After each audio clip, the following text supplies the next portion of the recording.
Hello and welcome to the Super Rugby Round 1 preview podcast. I'm Paul, the guy behind DrivingMaul, a website, podcast, Twitter account and YouTube channel bringing you the best in rugby predictions and opinion.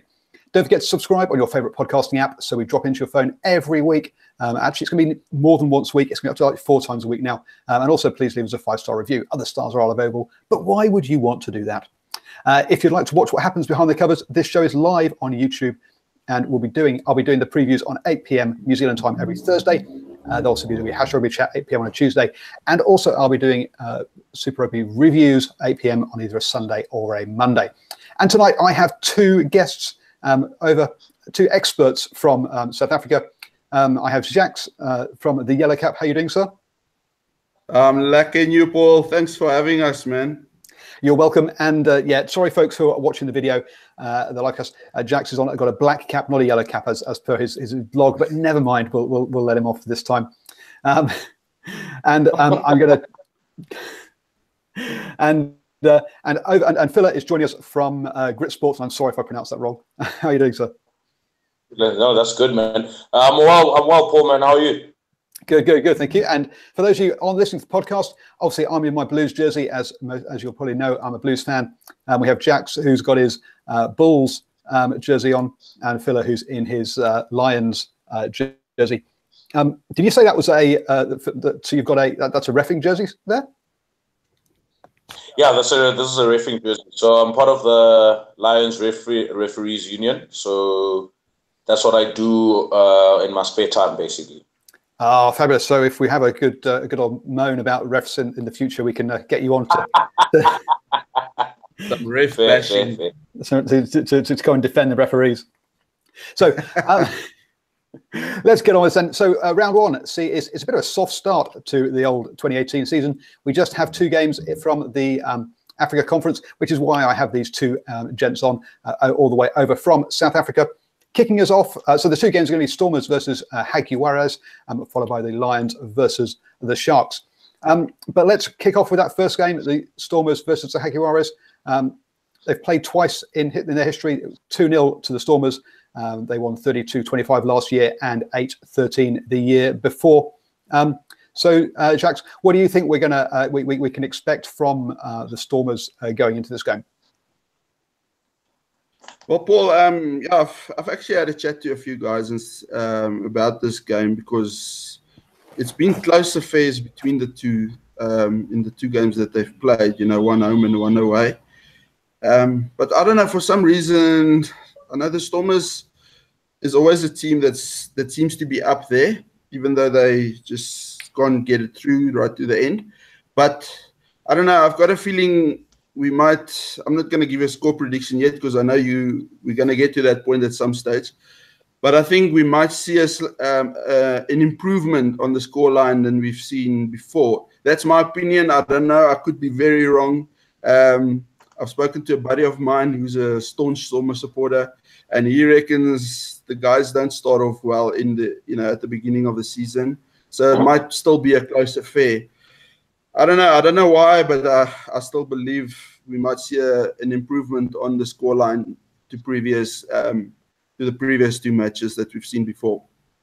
So hopefully you guys can comment on this, but my friend Andre, who's a Shark supporter, he says that this time of year the weather's a bit too hot really for big scoring games, and that sort of brings it down in parts of South Africa. Is that something we're going to expect in this Stormers for the Stormers game? I can come in, yeah. I think the weather is a good thing because it's so dry in Cape Town currently. They currently have lack of rain, but that gives you an open running game. I mean, I think the Stormers are also well known for an open running game, but so are the Jaguares as well. But I think with the current Stormers side, the squad that they have, I mean, they've built on to what they had the previous 2 seasons. So they should have a very decent side this year, and they should have better experience from what they've learned in the past 2 seasons.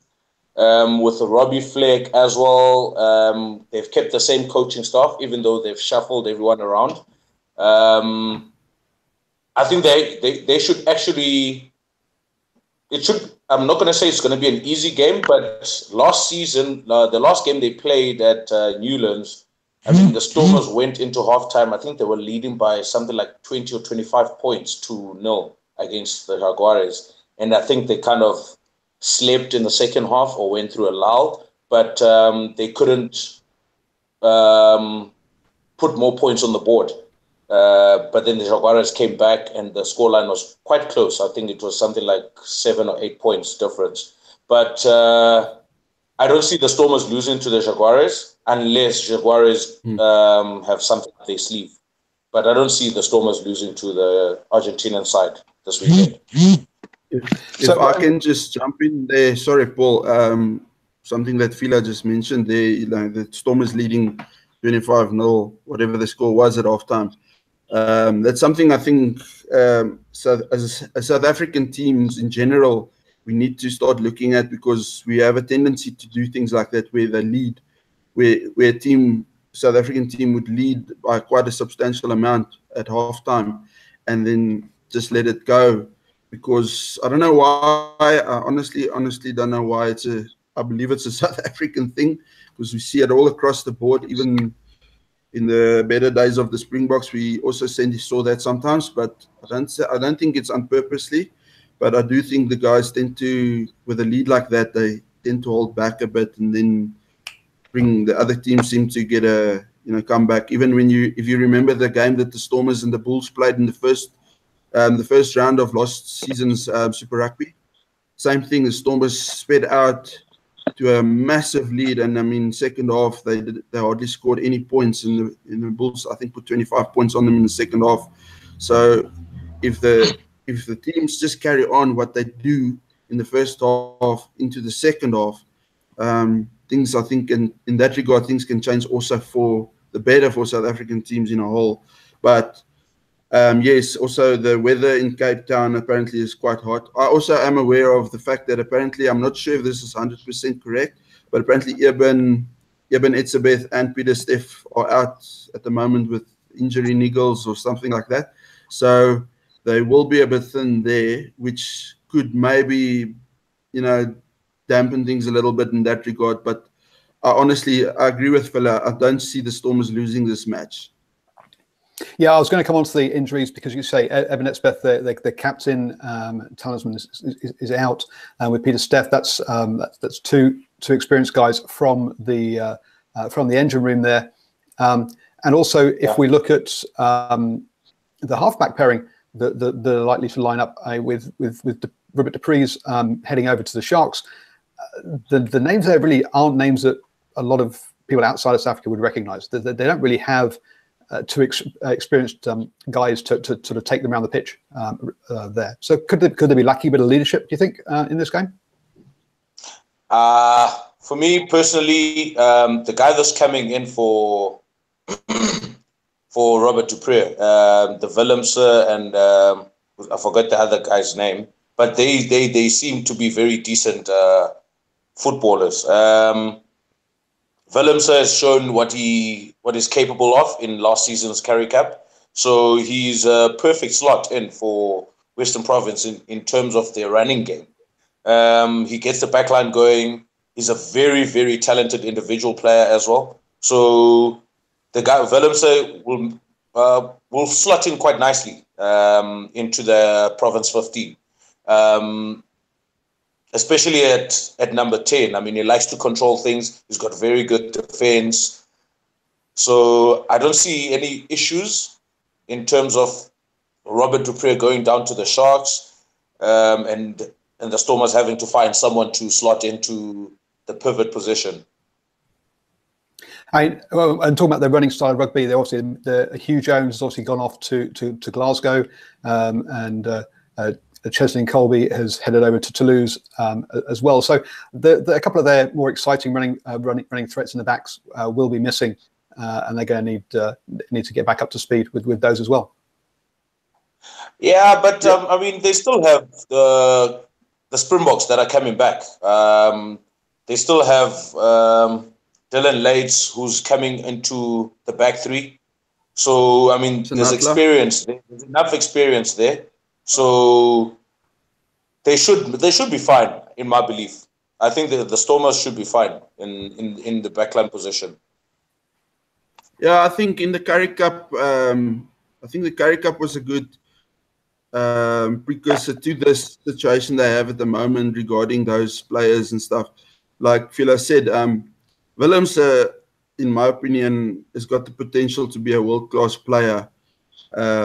It's just going to take a year or two for him to get to that international senior level. I mean, we all saw what he could do at the junior levels and stuff, and he's really an exciting prospect for South Africa, and the Springboks even in a few years' time. So it's going to be interesting to see. But yes, the Stormers, I think, fly off. I also agree with Philo. I don't think they're going to miss Robert de Pre that much, although he's gonna be a big key player for the Sharks, which I know we'll touch on later. But yeah, it should be a good game, but I can only see one winner in this game at this stage. So they've got. Also, they've got the guys coming back from Rugby Sevens. So your Siabelo Sinatla is coming in the back three. He's a speedster. You've got Kumbuzo Noche coming into the forwards. So I mean, they've got some real experience in their team. Sinatla has played 15s and he still plays 7s. So you've got SP Marais, who's also coming in on the wing. He's also played Super Rugby in the years before. So the experience is there. They've got the players. It's just a matter of just producing the goods on the field on Saturday. Oh, well, I'm now about to head off on a tangent. I was about to head over to the Jaguares, but now that we're going to, now you've reminded me that these Sevens players who seem to be flogged off the pitch during the off season, they don't get to do a proper 15s pre-season. The conditioning for 7s is different to 15s. Player welfare doesn't seem to be really very high up the priority order for these players. To be honest, from my point of view, is that a problem South Africa have got? You think with those with their cross players? Nah, for me personally, I think it's actually quite good for the players in terms of getting their fitness right. Because I know, yes, you did mention that the training is quite different, and basically the whole landscape of 7s and 15 is very different. But I think the alertness and the readiness, it helps sevens players to get ready for the 15s match in terms of in terms of physique. The guys are already fit. The guys are already faster. The guys are already. I mean, they've been training since November, the 7s guys, and then your 15s kind of takes a break, and then they come back into it around mid-January or so. But your 7s guys, I mean, it gets them ready for physical contact, because I mean, in the 7s they get to play at least about 3 or 4 rounds before they move into the 15s. Cool. Okay, so you think it's good preparation? We should touch on the Jaguares before we come up with predictions. Obviously, Mario Ledesma, the ex-Australian forwards coach, is over there. So I'm expecting them to be a bit more structured and have a better forwards setup than they've had over the last couple of seasons. Have you seen anything of their? I haven't seen any of their pre-season games, so I'm not really sure what to expect from them. But I would expect it to be a bit more structured than they have in the past. Well, they played the Bulls this past weekend at Loftus. That would have been the Jaguares' last warm-up match, which the final score was 21-12, if I'm not mistaken. Most of the Bulls scored quite early in that match. So as far, I wasn't there, but from what I've heard, the Bulls dominated most of that match. And I don't know, like I said, I wasn't there, so I can't really make any proper calls on that. And that's as much as I know from the Jags at this stage. I think we all know they're quite strong up front, and they've got some serious runners as well. But I don't know. I'm gonna lie to you guys if I have to give an honest opinion on what I think of their season ahead, because they I'm in the dark there. No, man. The Jaguares they've got a very good set piece. Their set piece is good. Scrums, lineouts. They move the ball quite quickly from the rucks. But the main issue for me with the Jaguares is just their discipline on the field. Everything else they're good, but their discipline always lets them down. I mean, I think they're the only side to get so many to get a lot of yellow cards last year. So pretty much the whole season they played with 14 men in a way. So their discipline is the main issue for me. Even in last week's game against the Bulls, even though the Bulls dominated, the Bulls, yes, did dominate last week. But the problem is, if the Bulls dominated last weekend, but the Bulls lost heavily against the Lions the weekend before that, kind of raises some questions in terms of how good the Jaguares are, or maybe there's not much into the preseason. There's not much into a preseason game. Maybe we should just wait and see what happens in the real game of Super Rugby. But if the Bulls dominated, then that's a worry for me, for the Jaguares, that is. I just wanna quickly touch on that point there that you made. When the Bulls played that warm-up game against the Lions, I think it's important to know that most of that team that played isn't even in the 38 squad of the Super Rugby that John Mitchell picked, which is, I know it's confusing and it's not ideal because it created a wrong impression, because a week later we played the Stormers down. No, I'm not trying to defend anyone here. I think I was a bit disappointed myself, especially when I saw the scoreline. But luckily, we had a good excuse for that. So you reckon we played the Stormers. So you reckon John Mitchell is playing mind games? No, I don't think that's at all. I mean, you gotta think about this. We played 2 games that same day that we played the Lions. We played another game a few hours later against the Sharks with another team. So if you think about it, there's only 38. Well, Mitch has only selected 38 for his squad. 2 matches of 23. That already tells you it's impossible to have sent a proper squad to Ellis Park.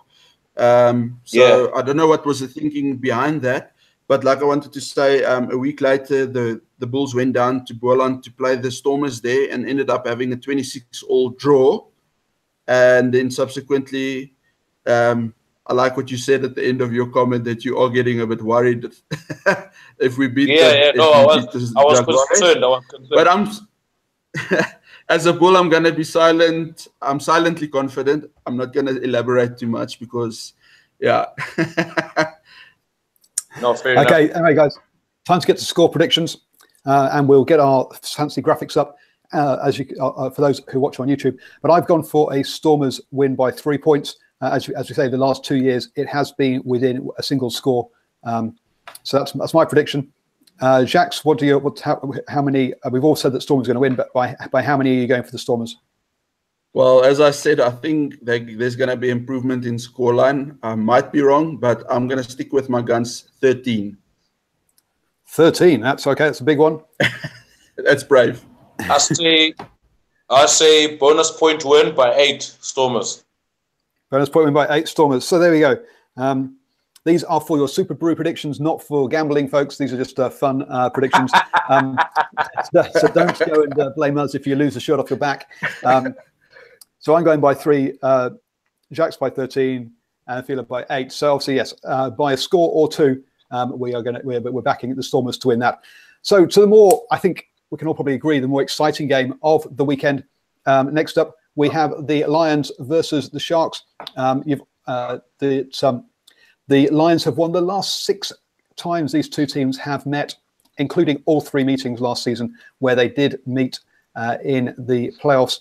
A bit of a controversial finish to that one, where the Lions won just by a small margin of 2 points. But let's start off with the weather, guys, as you're both in Joburg. What's the weather like? Can we expect a dry track? Oh, it's currently raining right now. Yeah, geez. It should be raining in Cape Town, but yeah, it's pouring down here in Joburg, well, where we are, and obviously where Phila is. So it's only 2 days to go. It's not going to be that dry, depending, unless the sun comes out, or hellfire and brimstone tomorrow, but it's going to be definitely wet underfoot. Yeah. No, I think the weather, because it's been raining in Joburg for the past month, almost, not every day, but almost every day. But it will be wet underfoot. We might have some sun on Saturday, but if we do have sun, but it will still be wet underfoot. But that doesn't stop the Lions from playing the normal running game. I don't think things will be different for the Lions this season as they were in the previous seasons. I think Akers and Swayze have the same rugby style, if I may call it that. There shouldn't be a lot of difference. But the boost from the Lions, they should get a good boost in terms of having their Springboks back this season. There was like a Warren Whiteley that was out, so their captain should be back. They will be getting their sevens player in Kwagga Smith. They've got I don't know about Ruan Combrick. I think he might be out for the next week or two. But they should have. Oh, and also who's this flanker again? Jaco Kriel, yes. I don't think he'll be back this weekend as well. But they should have enough reinforcements from previous season to actually do well in this game. Even though Sharks are the only team, I believe, is the only side in South Africa that can beat the Lions, in my belief. But let's see how it goes on Saturday. But the Sharks, on the other hand, they brought in Dick Muir, former Springbok assistant. No, we've got way more to talk about first about around the line. Let's not rush. Right. Let's not rush ourselves here. Obviously, we've lost a few players. And Faf de Klerk has obviously headed overseas to England. Rowan Ackerman has gone to Gloucester. So they have lost a couple of players, but I agree it's a fairly settled squad. And losing just Combrink and Jaco Kriel to injury, they should be able to cover that kind of. And they didn't have Combrink for most of last season, so I don't think they should have much of a problem with that one. But yeah, I am worried about the coaching change. Ackerman, whilst they have the same style, Swears does not have Ackerman's charisma. Has he got the right kind of way to sort of rally the troops as a head coach rather than an assistant sort of technical coach? Well, I think this year is going to be the real test for the Lions. 2 years in a row in the final. Swayze has been there. I have to agree with Phila. He's been with Akers all the way. I also do, from stuff that I've heard in the corridors and stuff, Swayze has been a big part of what happens at the Lions. As much as he's an assistant coach, that man's got a rugby brain of note, coming from various circles in the rugby fraternity. I think it's going to be interesting to see him in a head coach position. I've called for it for a long time, where I think this guy can do the business. But now the proof of the pudding is going to be in the eating, as they would say. And to me, this year will definitely be the defining year of whether the Lions can really keep it up there. Because to be there for 3 years in a row, it's a tough job. I think anybody in the world will tell you it's not. I mean, Super Rugby is a tough competition. We've gone back to proper Super Rugby, where there's only 15 teams now. Teams are playing against everyone. It's not just you playing against Australian teams or you playing against New Zealand teams. You got to play everyone now, and now the heat is on. So it's going to be really, really interesting. The depth of the squad will be tested. I think they've got there's some young talent coming through, which is going to be crucial for, if injuries do come into play. But also I do agree with the Springboks. Once all the Springboks are back, fit and ready, the Lions will be a tough team as always. But it's going to be interesting to see how this coaching change is going to impact them, because I think that is definitely going to play a role. Let me come in here. Paul mentioned something very important, actually, in terms of charisma. We don't know much about Sway's charisma in terms of team dynamics, but from what I hear, the guys are pretty comfortable with him. I sat with one of the players a couple of days ago, so the guys are pretty comfortable with him. But my only issue is we really don't know when the chips are down. I mean, we don't know how Swayze will react or how he will respond to that. Because last year, remember, he took over the Currie Cup side and they actually lost in the final, hey? No, they didn't make the final at all. No. They didn't make the final, hey?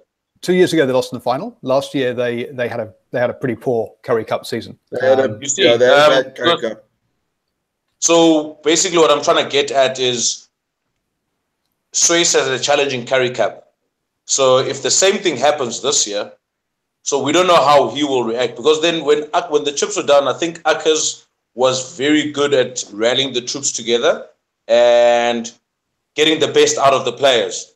So we'll get to see how Swayze reacts and how Swayze will be with the team when the chips are down this season, because now he has a full season of Super Rugby and he needs to prove or show us what he's got, basically, in terms of his coaching experience, in terms of him being the best or him being the guy who's been running the show at the Lions, even though he was an assistant coach. Yeah, I'm a bit concerned he might be a bit like Wayne Smith in New Zealand. Fantastic tactically, fantastic as a trainer, as an assistant coach, not a head coach. And that's my only concern. And as I say, we'll find out during the season. I think they'll start fine, but it's when they hit that adversity. So what happen at some point during the season as to how they react to that. And I think that's going to be the real test. Sorry, Paul, if I could just quickly, just last thing on the Lions.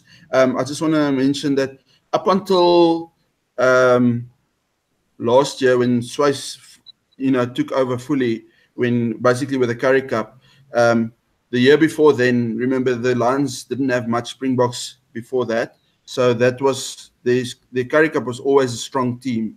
Last year's Currie Cup, they had lost a lot of players that went overseas. Ruan Janssen van Rensburg, guys went to Japan. So Swayze didn't have his full complement of guys that he's going to have now. I think there's a lot of things. It's gonna be interesting times at the Lions. Let me tell you that, and we might discover a gem of a coach. Yeah, that's my opinion. Well, there we go. That's note that one down, folks, and let's call up Jacques at the end of the season and see whether he has found the gem or not. We'll need to live. I might go in hiding. Live and die by your words. So moving on to the Sharks. I mean, when we did a preview of the South African conference, my question for the Sharks was: with Lambie gone, can du Preez be the number 10 to turn the Sharks into serious contenders again? And at the time, my colleagues, a friend there, said that he was going to be the premier. That du Preez is the guy they see as being kind of the top fly half in South Africa, and he's going to take the Sharks forward. How are you guys seeing that? I believe Rob du Preez is a serious talent. I think I'd like to say he's a complete package, but I still want to see more of him. I think he will shine now because I think the Sharks have a very dominant forward pack as compared to the Stormers, because I feel now with the Sharks having the forward pack that they do have this season, the Sharks should really, really, really, really, really do better than they did in the previous seasons. I know the Sharks are one of those teams that do very well until playoffs. So they'll play well throughout the season, but then disappoint at the end of the season. So I think maybe now they should try and get over those small hurdles that are actually setting them back. But with the Sharks forward pack, I think Rob du Preez should actually do well. He's a very good goal kicker. He's good defensively. And when he wants, he can get the backline going. I mean, I even watched one of his games for the Barbarians last year when they played against New Zealand. He did very well in that game at the end of the year. He did very, very well in that game. I was very impressed. And most people are actually quite shocked that he didn't make the Springbok side. So we're not going to have any problems here with people going, "Oh, you're only picking him because Daddy's coach." Well, there is that. That is now. Well, there is that. I mean, you also have a Cohen Bosch, who's a very talented player. That's we don't know who Rob du Preez is gonna start actually, whether either Cohen Bosch or his son. So it'll be interesting to see where they play Cohen. But I know Dick Muir will be in favor of a Cohen Bosch type player, and I know Rob du Preez he likes big players, if I may say that. He likes big players. He likes players that can front up on defense. So it's a no-brainer when it comes to who will play at number 10 for Rob du Preez. But then it'll be interesting to see how they work it out between him and Cohen Bosch, because Cohen Bosch is a Springbok. I've got an interesting scenario I would like to throw at you guys. Something I've been thinking about with this situation of having Cohen and Robert du Preez, both great fly-offs. I do think Robert has the upper hand when it comes to strength and stuff. So my idea, or what I want to just throw it to you guys and hear what you would think of this is, I would actually start Robert du Preez 10, have Cohen at fullback. Not that I'm a fan of that at all, because I believe Cohen is a proper fly-off. And then have someone like a Rhino Smith on the bench as a fullback backup. And if need be, you can always, if something happens to Rob, Cohen is there, can always slot in at 10. And Rhino Smith covering fullback, I think is the better option. Nothing against Garth April at all, but I do believe Rhino Smith is a talent that needs more chance and time to play, because we've seen what he can do in Varsity Cup, and I know it's Varsity Cup, but you know what, this boy's got talent. But then who does your goal kicking? Do you send up Rob du Preez or Cohen Bosch? I think they're both good kickers at both. It just depends on the scenario and where. I mean, I think Cohen's got the bigger boot. Cohen has a better percentage at goal kicking than Rob, and he's got more distance as far as I know as well. So, but it's going to be interesting. Those are the things the Sharks are going to have to look at, if they do play them at the same time. But like I say, either way, their depth at number 10 is, although I do think their depth is only as far as Cohen, because I don't know if, I don't want to say, let me rather not say anything. Come on. I've got you on here for your opinions, and so let's go back. So you don't rate Garth April, let's be honest. I think the modern way of playing... I don't. It's not that I don't rate him, but if you put in Garth April next to Robert and Cohen, yes, let's hypothetically say Robert du Preez gets injured, okay? Because I think we're all in agreement he's probably got the inside lane to that number 10 jersey at this stage. If he gets injured, badly injured, he's out for, let's say, 2 or 3 months, then the depth at number 10 for the Sharks are a complete different story as to what it is at this very present moment, having Robert and Kerwin as your two options, because that will definitely be the two options going into this weekend. One of them is going to be on the bench more than likely. Maybe someone at the Sharks. But my idea is cool. The nice thing is they've got all those players can play 10 and 15. So Kerwin, Garth, Rob, so all of them can play 10 and 15. So I mean, they're going to have a very good or very nice rotation system going for them. If one gets injured, they know who's going to slot in. So first 5-8 and fullback, they've got that covered, which is nice for the Sharks. But they also let go of Innocent. They also let go of that other flower they had in Innocent, but who came to the Lions. So, but then I think the Lions also rejected him or something like that. But let's see how it pans out with is it? So I don't know how. Let's see how it pans out for them, because now because Super Rugby is very demanding on the body. So with injuries coming, do they have enough backup? That's the question. So personally, I'm expecting Cohen Bosch to start at 10.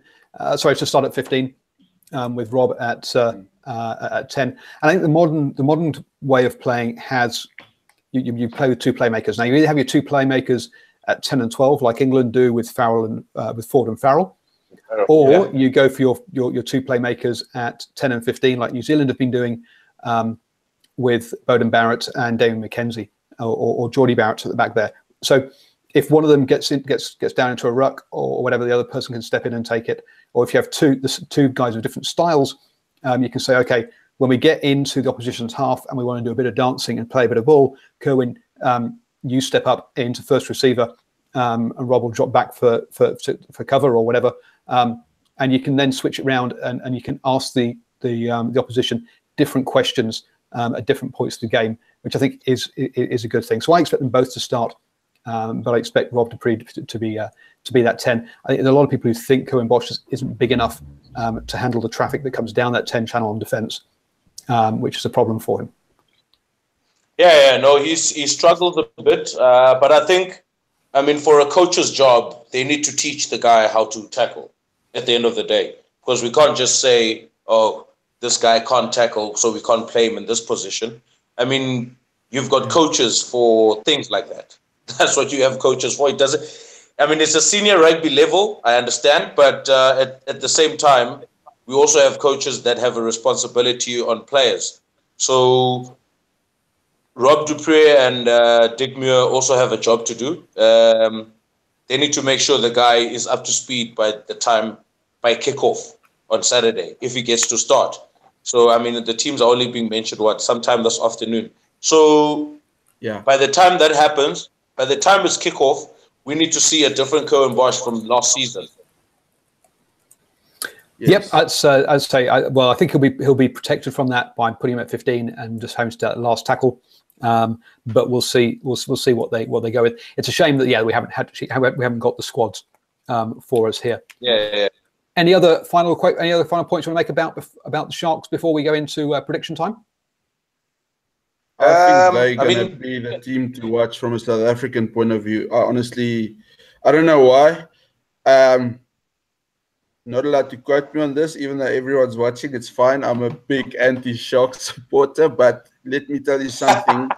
If I have to tell you that I think the Sharks are the team for this from a South African point of view to watch out for, then that's my opinion on this coming season from a South African.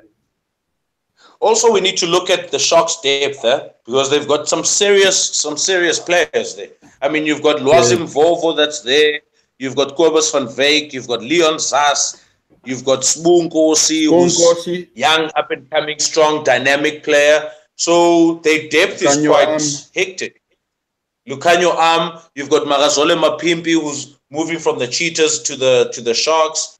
So they probably got have one of serious the depth. most exciting backlines coming up this season. They're going to be running teams ragged. If they get good front foot ball, they're going to be running teams all over the park. Let me tell you something. They've got Definitely. super talent. Once for that, this is why I'm telling you guys, I think the Sharks, from a South African point of view, this is the team to watch this season. Because for once, I think they finally got. But they still need to get players. the hurdle. Which hurdle? I still believe they need to get over the hurdle of the Lions this weekend. If they can win the Lions game, because like Paul said, they haven't won in 6 games on the trot. So if they can go over the Lions on Saturday, then they'll be serious contenders, I believe. But if they still struggle to beat the Lions, then I'm afraid it's going to be another long season for them. Wow, big call. The first game of the season decides their entire season. That's we'll see about that. I'm glad it's not just me making some big statements. I think it's way too early to it's a long old season. You don't win and lose it in the first game of the season. The Crusaders have proved that for years. They always the starting slowly is not the way to it doesn't finish you off. The Bulls lost their season in that first game against the Stormers. That first try, trust me, that knocked them out of the competition. But anyway, that was last season. 2018 is a good year for everyone. Watch. Just remember, it's the hope that kills you. But yeah. So then, we'll do predictions. I'm going for Lions by 5. There we go. Jax, what's your prediction? Because I've seen it already on your website. Come on, tell us what it is. Yeah, I should have waited for this thing to go. So I was in 2 minds when I made my prediction. I settled for Sharks by 3, even though 6 is in my head as well. But I'm going for the Sharks to win this one. I've got some. Yeah, it's going to happen this year. Watch. Okay, then. Pilar, you're the one that gets to have the deciding vote. Man. Well, let's go. I don't know who to go for because it's going to be a very tight game. Let's go for a draw. Yo, dearie me. Oh dear, sitting on the bench. I don't know. Anyway, so there you go. It's going to be a battle. It's going to be a battle. It's going to be a battle of the boot, I believe. The Sharks have one of the best defenses in the South African conference. So I believe it'll be a battle of the boot. Maybe 1 try each, but after that, it's just kicking at the end. After that, whoever has their kicking shoes on Saturday, and the Sharks will have Robert Dupree and Kerwin Bosch who can both kick. The Lions will only have Conrad Janchis, Elton Janchis. So if he starts, but like at the end of the day, I believe it'll be a battle of the boot from both sides. If he starts, Elton Jenkins has got to start. Surely, I mean, there's no two. If he starts, you got to change your draw then quickly. I was going to say, if he doesn't start, if he doesn't start, the Lions are in real trouble. I mean, they do not have that kind of depth. Just scroll 10. Through to there at 10. I mean, it's you're then looking at Alshon Davids, who's just stepping up from Curry Cup, and Sean Reynolds, who, I'm not a who. I'm sorry, but that's. I'm with Paul. Sorry, Phila. If all right, no problem. You'll definitely start, but let's see how they pan out. Though. But then, what do you guys think of the guys coming back from Japan for the Lions? Do you think are they? So, to me, I think. Well, I understand why these flexible contracts are given. I had a good interview with the Lions head of conditioning a couple of years ago now, and it's done because that's how they can retain players and stop them from going to Europe. But yes. I think there's a good reason why the All Blacks players get a 12-week mandatory break from rugby. They only come. The All Blacks haven't played any preseason games. Their first preseason games will be this weekend. So there's a good reason why they get that break. It's because the body needs that time off to recuperate, to get over the niggles, etc. If you've gone from playing Super Rugby, like some of these players have over to Japan, or like Van Rensburg did up to Sale Sharks in the Iberia Premiership, you're going to break down during the season. And I think whilst you might start the season fast, it's a marathon, not a sprint. And I think it's an injury waiting to happen.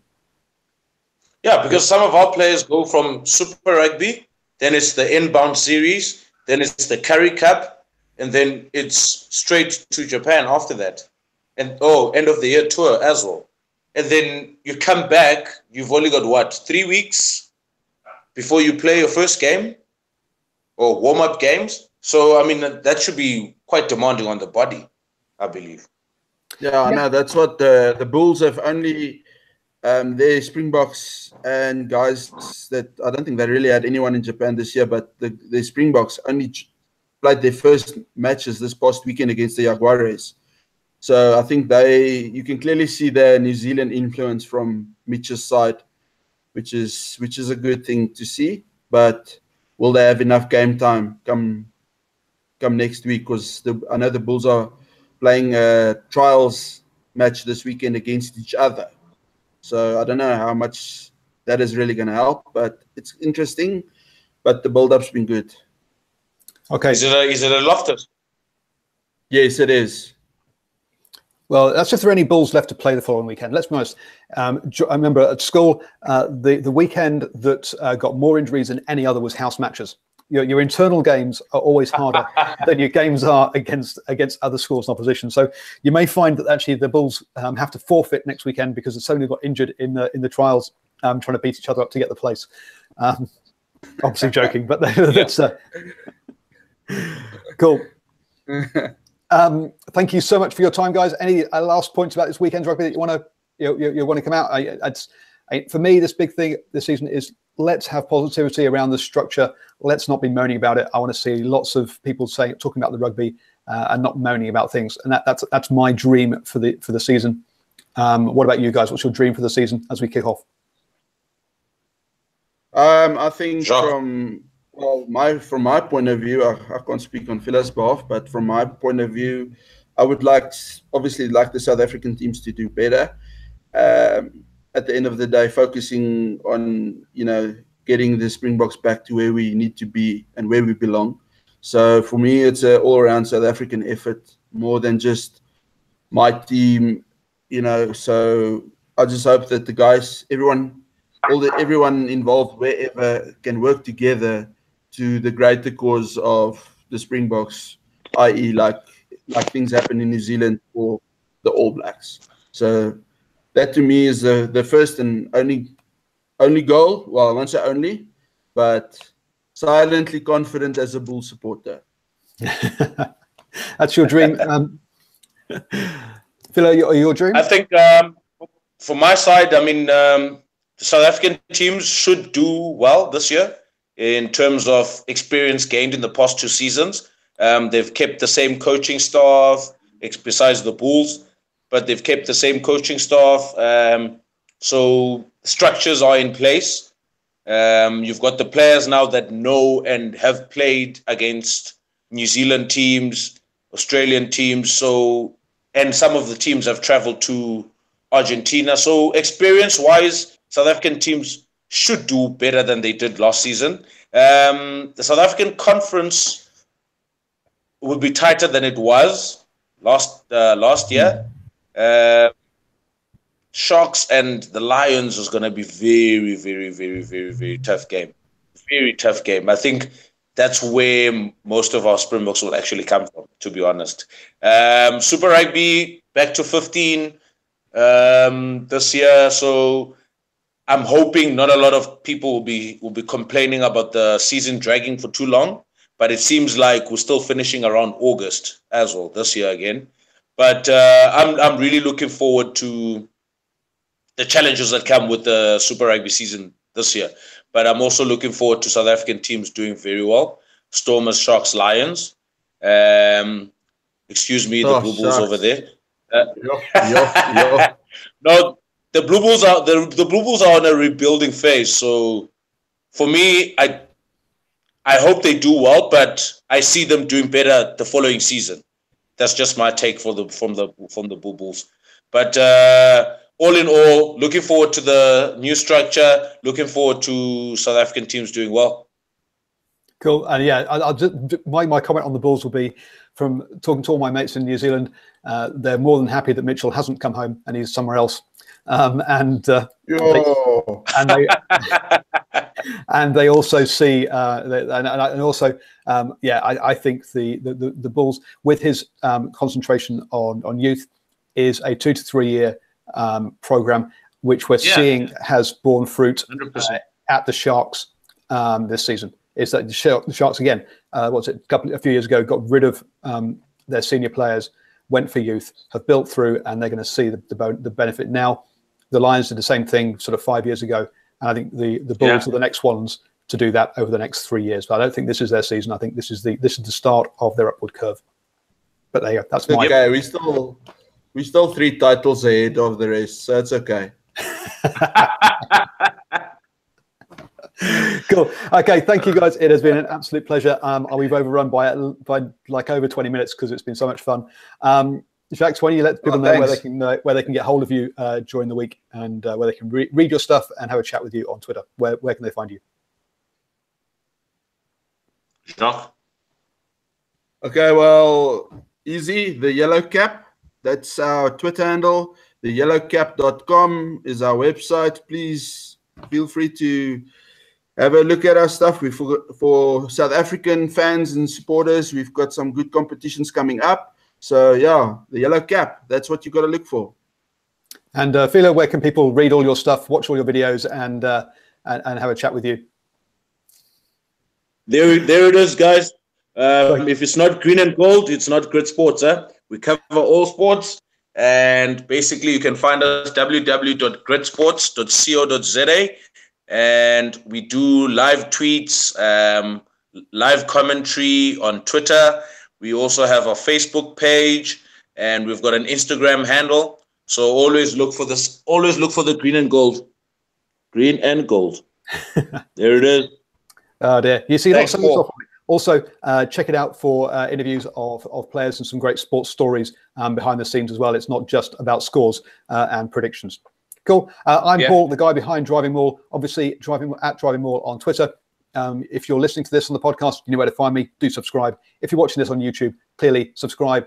There will be a face there where you can, if you're watching the recording, where you can subscribe to my channel. There'll be a box there with the video of my latest video as well. So if you're watching, do that. If you're listening, hit subscribe and enjoy all the rugby, folks. I'll be back on Monday night at 8 p.m. with Ryan from the Tribe Sports app reviewing these games from the weekend. Cheers. Cheers.